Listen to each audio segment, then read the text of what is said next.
네, 4월 2일 수요일 기도로 돕는 그 사랑 매일 묵상. 오늘은 시편 106편 1절에서 5절입니다. 시편 106편 3절에 보면 정의를 지키는 자들과 항상 공의를 행하는 자는 복이 있도다. 그런 표현이 있고 4절에는 여호와의 주 백성에게 베푸시는 은혜로 나를 기억하시며 이런 표현이 있죠.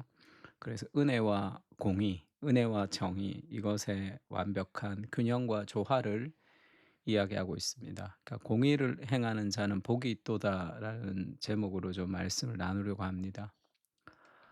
그러니까 정의를 지키는 자, 공의를 행하는 자가 복이 있다. 그렇게 얘기하죠. 1 절에는 할렐루야 여호와께 감사하라. 그러니까 하나님께 감사하라 할 때 지금 그 우리나라 성경에는 주로 여호와께 감사하라 그는 선하시며 이렇게 되어 있는데 이 히브리어 문장도 그렇고 이 영어 성경에는 여호와께 감사하라 그리고 이게 "For the Lord is good." 이런 표현 for라는 그 왜냐하면 이런 뜻이 인제 포함되어 있습니다. 우리가 감사하는데 그냥 다짜고짜 감사하는 것이 아니라 감사해야 되는 이유가 있는 거죠. 그러니까 하나님이 우리에게 먼저 행하신 은혜가 있고 감사가 있습니다. 찬양과 감사에서 중요한 것은 하나님을 열심히 찬양하고 감사하면 우리에게 복을 주시는 것이 아니라 하나님이 우리에게 베푸신 먼저 베푸신 은혜를 기억할 때 감사와 찬양이 흘러나오는 거죠.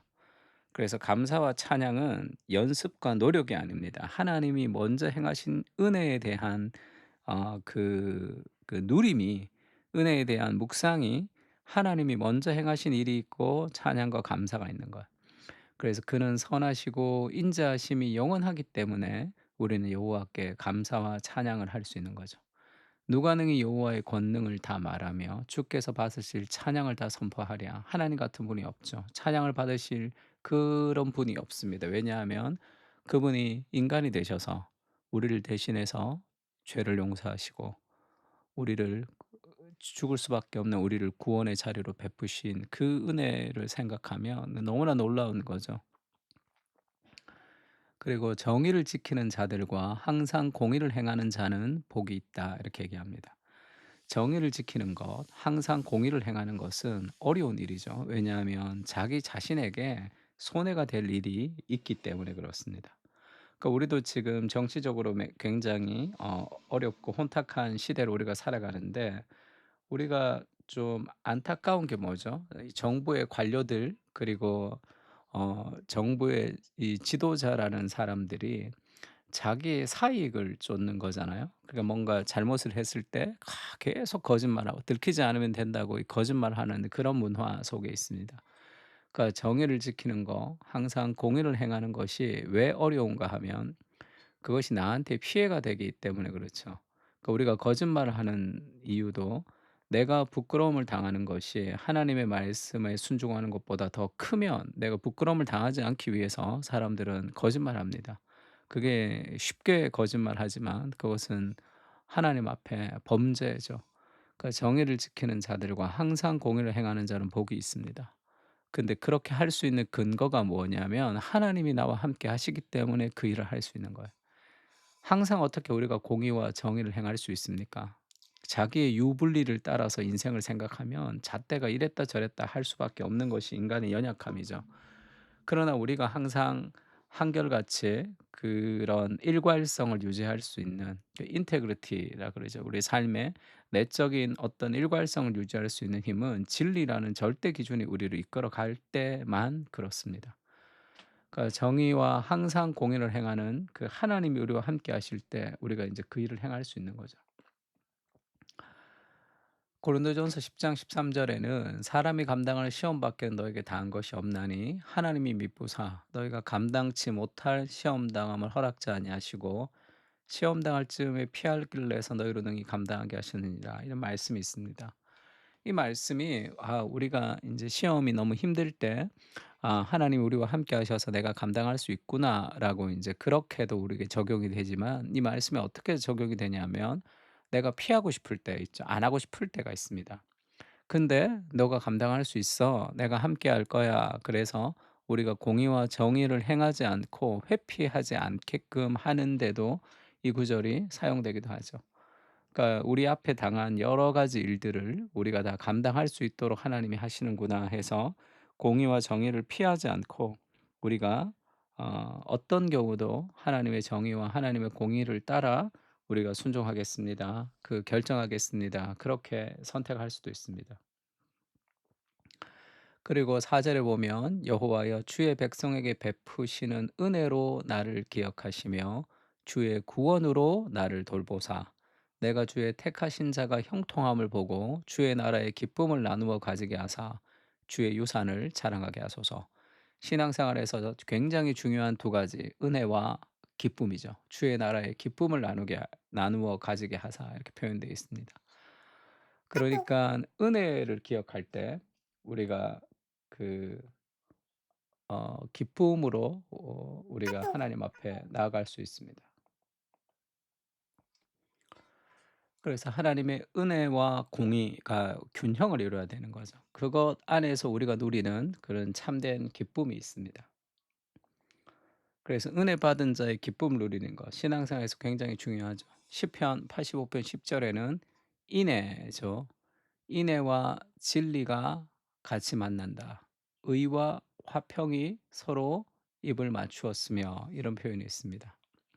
인애, 헤세드죠. 그러니까 그 사랑과 진리, 진리는 이 심판하는 거죠. 그 잣대에 맞지 않을 때. 그러니까 은혜와 진리가 같이 만나는 거죠. 의와 화평. 의는 하나님의 공의, 그것은 심판과 화평은 이제 관교 회복인데 그것이 서로 입을 맞추는 거 이게 그리스도의 십자가 안에서 가능한 거죠. 하나님이 우리의 죄를 정죄하시지만 우리를 사랑하시는 우리의 죄를 심판하시지만 우리를 구원하시는 그 두 가지의 균형이 완벽하게 조화를 이루는 것이 그리스도의 십자가입니다. 그래서 진리는 땅에서 솟아나고 의는 하늘에서 굽어보도다. 이 아름다운 삶의 균형이 그리스도 안에만 있는 거죠. 그 균형이 이루는 삶의 어떤 기쁨이 있습니다. 그러니까 느헤미야 8장 10 절에 보면 느헤미야가 또 그들에게 이르기를 너희는 가서 살진 것을 먹고 단 것을 마시되 준비하지 못한 자에게는 나누어 주라. 이라는 우리 주의 성일이니 근심하지 말라. 여호와로 인하여 기뻐하는 것이 너희의 힘이니라. 여호와를 기뻐하는 것이 너희의 힘이다. 이게 거룩한 주일에 이루어져야 될 일이다. 그렇게 얘기하죠. 그러니까 어떤 사람들은 거룩이라는 것이 굉장히 침울한 것, 그런 우울한 것이 거룩이라고 착각하는 경향이 있습니다. 그래서 주일날 예배를 올 때 막 이렇게 심각하게 죄를 회개해야 되고 우울한 마음으로 우리가 그렇게 죄책감 가운데 기도해야 되고, 근데 그게 거룩이 아니라 거룩의 핵심에는 기쁨이 있습니다. 하나님 앞에 은혜와 기쁨이 넘쳐야 되는 거죠. 그리고 우리가 우리의 죄를 지적할 때 함께 회개하는 거죠. 우리가 함께 울고 함께 웃고 하는 기쁨과 은혜가 함께 이 넘치는 것, 그것이 이제 주일날 일어나야 되는 삶의 풍경 같은 겁니다.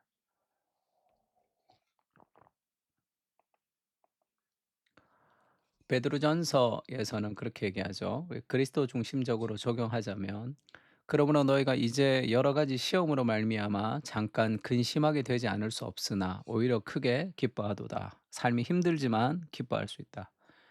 너희의 믿음의 확실함은 불로 연단하여도 없어질 금보다 더 귀하여 예수 그리스도께서 나타나실 때의 칭찬과 영기와 영광과 존귀를 얻게 할 것이니라.